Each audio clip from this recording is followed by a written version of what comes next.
Nurse Williams stepped off the bus at 4:45 in the morning, walked the 8 blocks to the colored entrance at the back of the hospital, climbed 3 flights of stairs because she was not allowed to use the elevator the white nurses used, and reported for her shift at 5. She made $28 a week. The white nurse who clocked in upstairs at the front entrance, who knew half of what she knew about the patients on the colored ward, made $46 a week. Nobody ever spoke about it. Nurse Williams just walked the 8 blocks in the dark, every single morning, in her pressed white uniform, and she did her work. Before we dive in, hit subscribe and drop a comment letting me know where you are watching from. The uniform was the first rule. White cotton dress, ironed crisp the night before on a board on her kitchen table. White stockings, white lace-up shoes polished every Sunday after church, and on top of her head, the white cap with the small gold stripe that meant Freedmen's, the colored teaching hospital in Washington, where she had graduated in 1942 with the highest grade in her class. The cape was holy. She washed it by hand in the kitchen sink every other night. The day she was buried in 1996, her cap was placed in the casket with her. The cap was who she was. The hospital had never quite figured out how to take that part. The hospital was federally funded under a law called the Hill-Burton Act. You will not have heard of it. Hill-Burton sent federal dollars to build hospitals all over the South after the war on one condition, which was that they were allowed to remain segregated, separate but equal, written into the funding stream that built half the hospital beds in the American South. Nurse Williams Hospital had the white wing on the first 3 floors and the colored wing in the basement. 40 beds in the basement for a community of 40,000 black people. 220 beds upstairs for 53,000 white people. The math was not a mistake. The math was the law, and the law would not change until a black dentist in Greensboro sued and Simpkins versus Cone was decided in 1963. Nurse Williams worked under Hill-Burton for 14 years before the law caught up with what she had been seeing every single morning of her working life. She had a rule, and the rule was that she did not touch a white patient unless that patient could not breathe.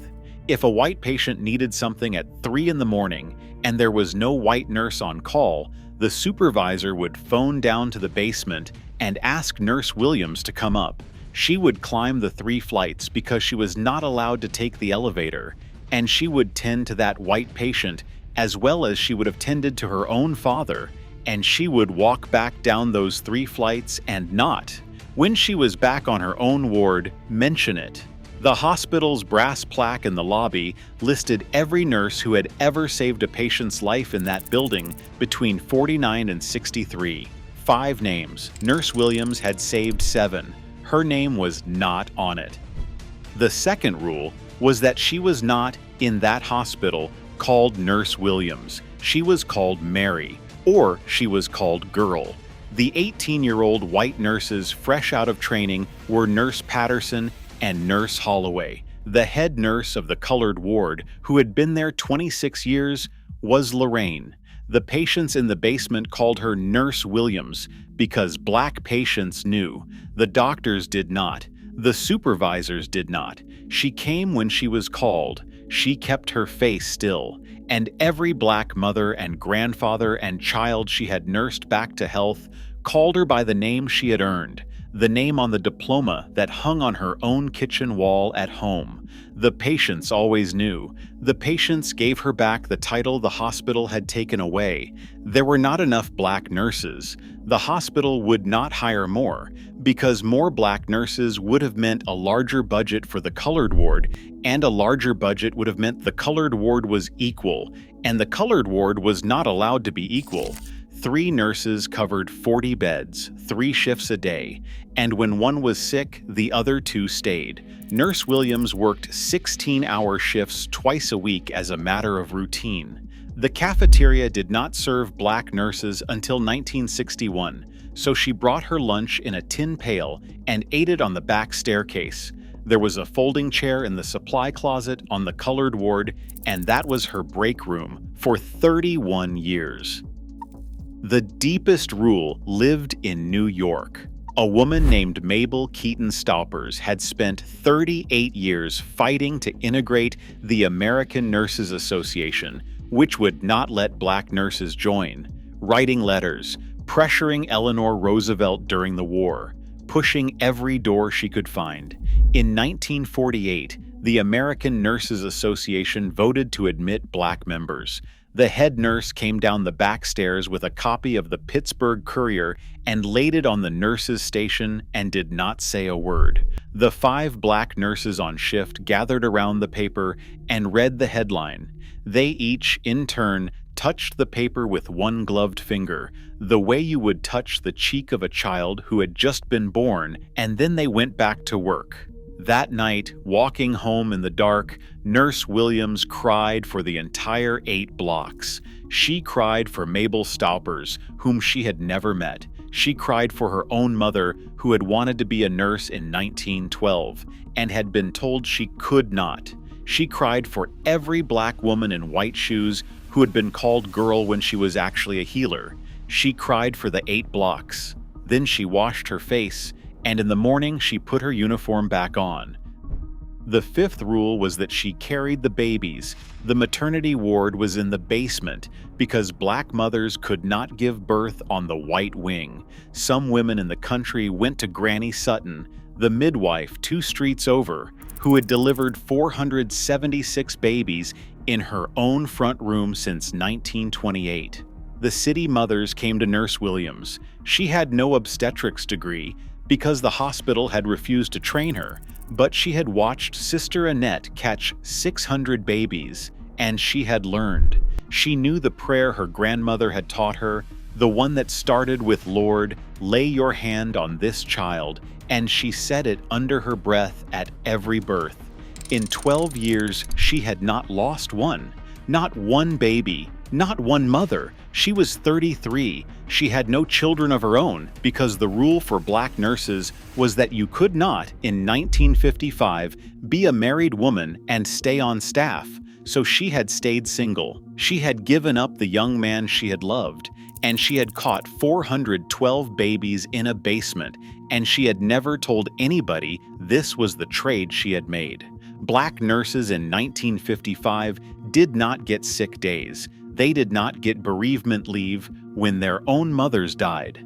Sister Beulah's mother passed on a Tuesday in May of 1953, and Sister Beulah worked her 16-hour shift that day because if she had not, the ward would have been down to 2 nurses for 40 patients, and someone would have died.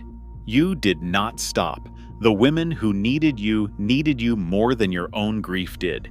Your own back, your own bleeding feet, your own broken heart came last. You worked. She retired in 1974. The hospital threw her a small party in what had once been the basement ward. They gave her a silver pin and a card. She had been on staff for 31 years, 2 months, and 11 days. She had caught 412 babies. She had saved 7 white lives in the small hours of the morning. And on the day she retired, she made $107 less per week than the youngest white nurse on her floor. She died in 1996. The basement ward had been demolished in 1988, and the building above it was a parking garage. No plaque, no marker, nothing to tell anybody walking past that on that exact spot, a black woman in a white cap had caught 412 babies, had saved 7 lives, had drunk her coffee from an enamel cup in a supply closet, and had been called Mary by a hospital that owed her every single thing it had. But you remember the smell of her uniform, freshly pressed, when she came home in the evening and pulled the white shoes off her bleeding feet. You remember the ceremony of her hanging the cap on the hook by the back door so it would air. You remember her funeral, where 40 black women in their 70s and 80s showed up, almost all of them women she had caught as babies in the basement. You did not understand then what they had come for. You understand now. They had come because the woman in the casket had been the first hands that touched them when they came into the world. They had come to say her name. 40 black women in a small black funeral home saying her name out loud, the name the hospital had spent 31 years trying not to say. You can say it to your granddaughter. You can tell her there was a woman named Nurse Williams, or Nurse Jefferson, or Nurse Lewis, and she walked 8 blocks in the dark every morning, and she climbed 3 flights of stairs because they would not let her ride the elevator, and she caught 400 babies in a basement, and she was paid 60 cents on every dollar a white nurse earned, and she did not stop, ever. Not when her own mother died, not when her own feet bled, not when the hospital called her by the wrong name. Every black grandmother and great-grandmother in your line, going back 2 generations, came into this world in the hands of a woman exactly like her. The chain is unbroken because Nurse Williams refused to drop it. The plaque is gone. The hospital is a parking garage. The basement was demolished. But you remember, what was your nurse's name? Did she train at Freedmen's or Tuskegee or Mercy Douglas? Did she catch you when you came into this world? Tell me her name out loud. I read every single comment.